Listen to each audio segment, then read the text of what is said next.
The magic of Rome, Italy is very well documented. While most of the highlights are fairly well known, there are an equal number of hidden gems that you could easily overlook. So join Viewcation as we present the best things to do in Rome, Italy. The Colosseum. This ancient attraction is one of the most famous tourist bucket list items on the planet.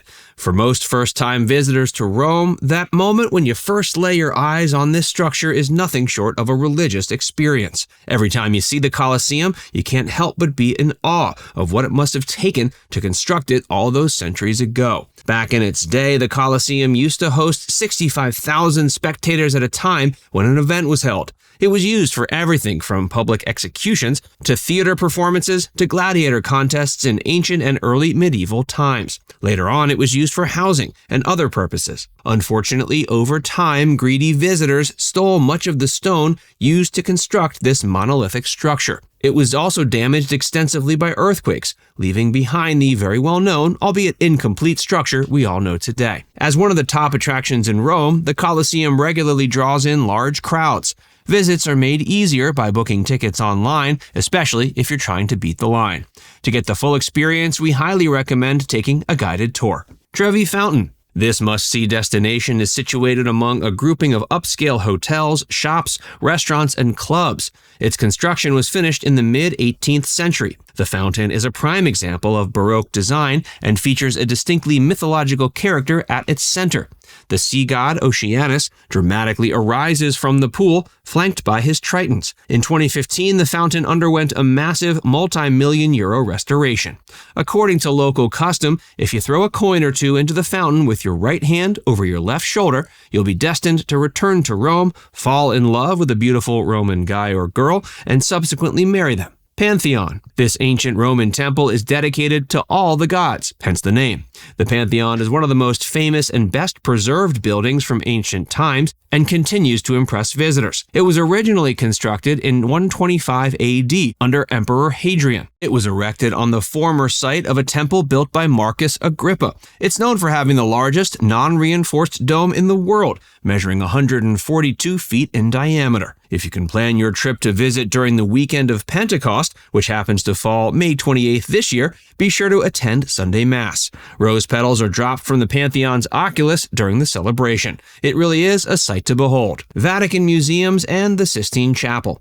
Founded in the 16th century by Pope Julius II, the Vatican museums house one of the most extensive and important collections of art in the world, spread out over 54 galleries, hallways, and courtyards.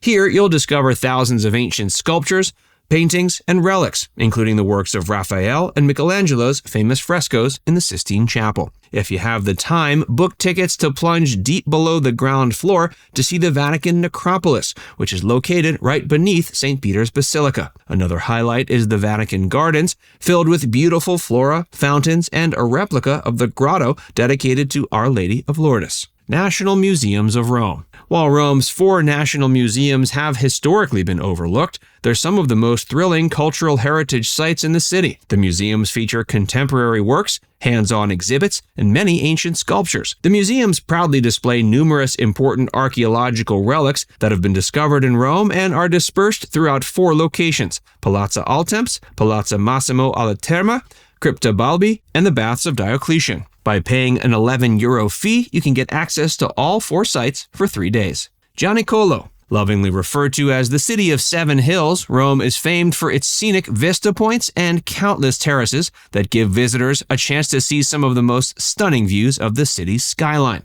Right above the Trastevere neighborhood, you'll find Gianicolo. And while it's technically not one of the city's legendary 7 hills, it is worth the trek due to the fact that it's the highest point in Rome. Guests visiting this beautiful spot will be treated to some of the expansive views of the Eternal City. Nearby, you can also see the fountain featured in the opening scene of La Grande Bellezza dell'Acqua Paola. If the views aren't enough to take your breath away, the fountain certainly will. Rome Opera House. Construction on this marvel was wrapped up in the late 1800s. The Teatro dell'Opera, as it's officially known, is a neoclassical opera house that hosts well over 200 performances every year. Patrons can see everything from ballet to opera to contemporary dance. The Opera House additionally has collabed with a number of celebrity designers and fashion houses, including Dior, Valentino, and Sofia Coppola, to produce innovative shows. During the summer, performances are held outside in the Baths of Caracalla, a giant archaeological complex that is said to have been built between 213 and 216 AD. The site features an open-air pool, library, shops, saunas, and more.